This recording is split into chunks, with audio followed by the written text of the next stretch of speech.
Happy New Year, everyone. So my New Year's resolution is to keep driving forward. In 6 days' time, we'll deliver a tax cut for 27 million people worth on average £450. Inflation is set to fall further, cutting the cost of living for everyone. And we're not stopping there. We're going further to grow our economy by reducing debt, cutting taxes and rewarding hard work. Let's break this bollocks down. In 6 days' time, we'll deliver a tax cut for 27 million people. UK households are facing an average tax rise of £3,500 a year by the next election. It's the biggest increase over a single parliament since records began. The Institute for Fiscal Studies has found that for every £1 the Treasury has taken from taxpayers, less than 25 pence is coming back in tax cuts. So by any standards, Sunak's government is being fundamentally dishonest and outright misleading when it talks about tax cuts. In fact, the government's latest measures put the UK on course to have the biggest tax-raising parliament in modern history. Inflation is set to fall further, cutting the cost of living for everyone. Well, let's just sit on a shelf for a moment that the job of cutting inflation is for the Bank of England. So any suggestion the government is responsible for it falling just insults the public's intelligence. And let's also sit on a shelf that it was this government that gave us the highest inflation in 40 years in the first place, in part due to its incompetent management of the economy. Contrary to what the Prime Minister keeps telling us, falling inflation is not a tax cut for hard-up families.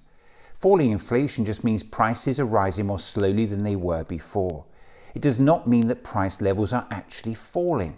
So it won't immediately help the families now struggling to put food on the table. We're going further to grow our economy. Well, it seems the Prime Minister missed the memo about the Office for Budget Responsibility slashing its economic growth forecasts. Reducing debt. Seriously? This government has given us the highest debt in 60 years.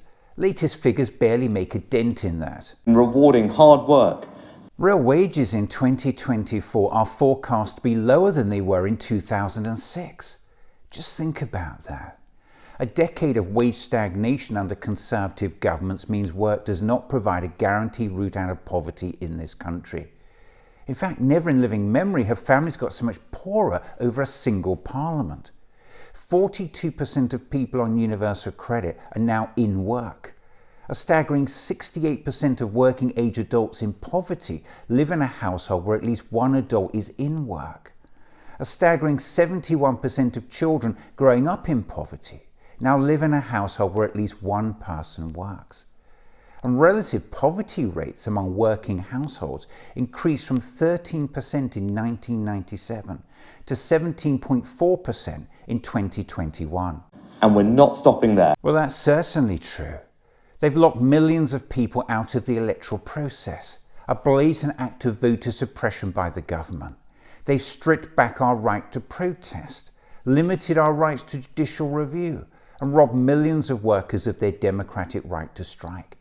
And if all that's not bad enough, millions are now living in poverty, destitution, and using food banks.